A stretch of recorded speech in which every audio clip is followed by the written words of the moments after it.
If you take a look at this mural drawn by kids, you'll notice that all the faces in this mural are smiling. Smiling because someone here in our community is volunteering their time to be their voice when they need it the most.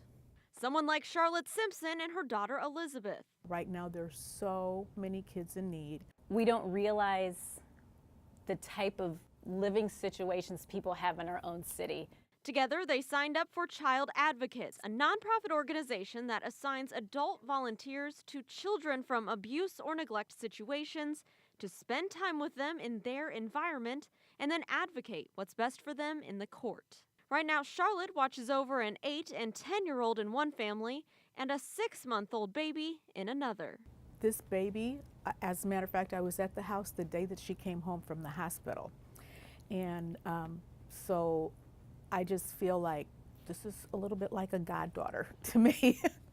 We have a population in our city that can give their child every need, every want, and we have a population of people who are in a place where they really can't even think for their children to meet these needs. Elizabeth, a dentist, is a busy young professional. She volunteers her time with 2 young girls who were removed from a home plagued with heroin addiction.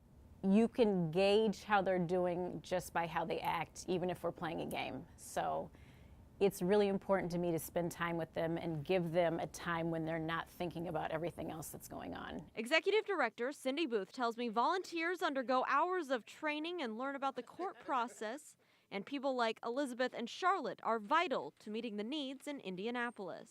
I think when we see a child either going back home or in another home, it means that we've done our job and we have improved a child's life, and that is a pretty big thing to do in our community. RTV6 and the Scripps Howard Foundation recognize the work of child advocates to help the most vulnerable members of our community, which is why we're proud to help fund the training and support for these court-appointed volunteers.